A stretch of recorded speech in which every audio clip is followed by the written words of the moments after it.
Okay, you guys. So that last one, part one, I didn't have good internet service, so I recorded the audio on another device, and I had to go somewhere and upload it. Because I wanted so badly to keep my word that I would start talking about the Sybils between Wednesday and Thursday. So I did everything I could to keep my word. But now I'm able to go a little bit longer than 10 minutes if I have to. So I left off at the lepers about how the Sybils were famous for curing lameness, epileptics, deaf, mutes, and lepers.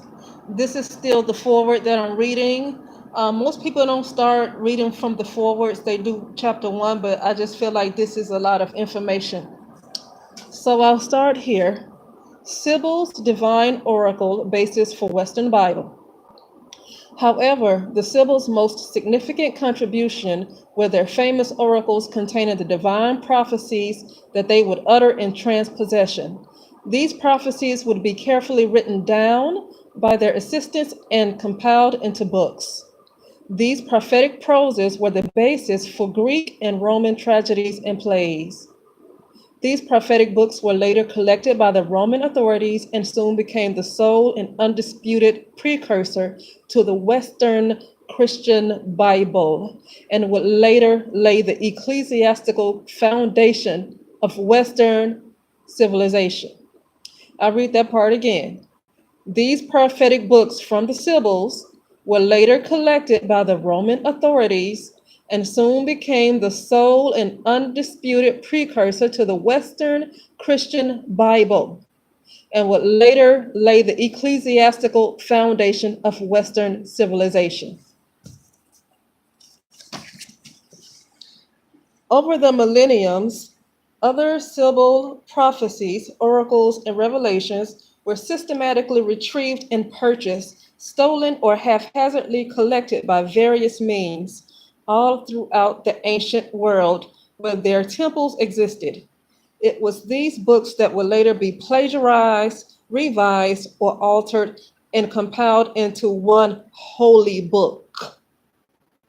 It was these books that would later be plagiarized, revised, or altered and compiled into one holy book known as the Sibylline oracles. They will later become the center of the bitter doctrinal or heresy wars between the warring Levitical Jews and the emerging Roman Vatican authority.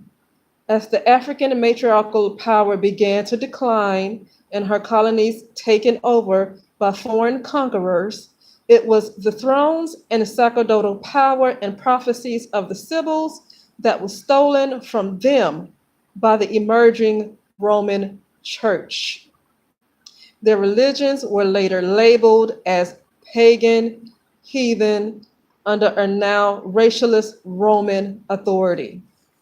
The emerging Roman Church, in their ignorance and ambition, acquired and doctored the Levite Jews' corrupted versions of the Sybil prophecies until one could hardly distinguish one forgery from the other. Some of these prophetic books were used by the Vatican to compile what is known today as the Judeo-Christian Bible, crediting their authorship to conspicuous Roman and other male prophets. I'll read that part all over again. The emerging Roman Church, in their ignorance and ambition, acquired and doctored the Levite Jews' corrupted versions of the Sybil prophecies until one could hardly distinguish one forgery from the other. Some of these prophetic books were used by the Vatican to compile what is known today as the Judeo-Christian Bible, crediting their authorship to conspicuous Roman and other male prophets. Those books for which it was hard to conceal their African matriarchal origins were simply destroyed or relegated to heresy. The gender of God, originally feminine, feminine energy. The gender of God was later changed from feminine to masculine, originally within each prophetic verse. It is claimed the Sybils made praises to Mommy as Our Lady, and proclaimed that she was greater than any other god in the world.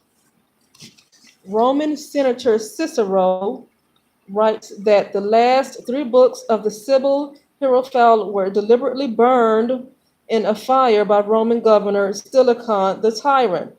Burned in a fire. The three last books of the Sibyl Hierophant were deliberately burned in a fire by a Roman governor named Stilicon. That's Stilicon. Stilicon the tyrant. Stilicon was eternally hated by all of Rome for this sacrilegious act, which prompted a universal reaction from poets, scholars, and musicians alike. So worshipped was the Sibyl of Cumia that she was immortalized by all of Rome in one of her appellations, Europa, for which Europe is allegedly named. Europa, Europa, for which Europe is allegedly named. Sybils groups, original persecuted ones. They were the original persecuted ones. It was this African traditional religionist groups and not the so-called Christians who were the actual ones persecuted and finally enslaved.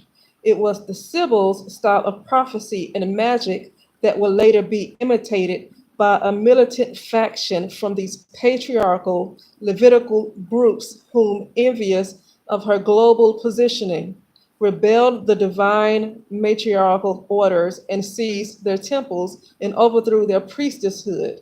In their jealousy, hatred, and rebellion of her divine authority, the Levitical Jews elevated their original minor deity, Jehovah.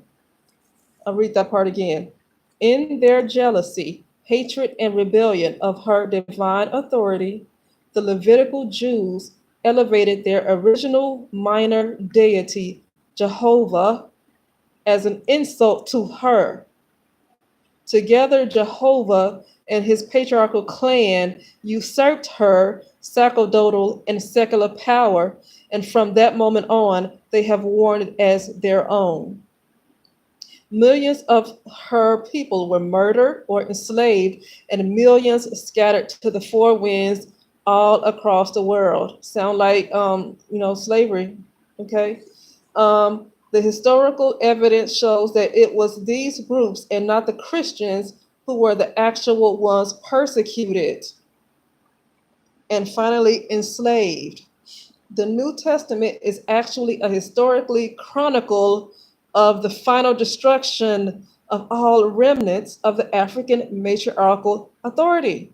I'm going to read that part again. The New Testament is actually a historically chronicle of the final destruction of all remnants of the African matriarchal authority.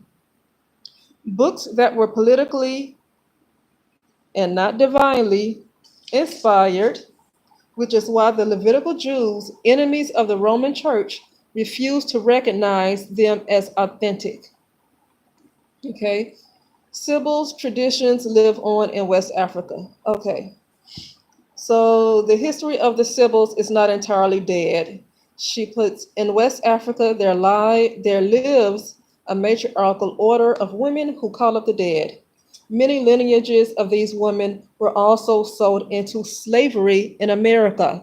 Many lineages of these women were also sold into slavery in America.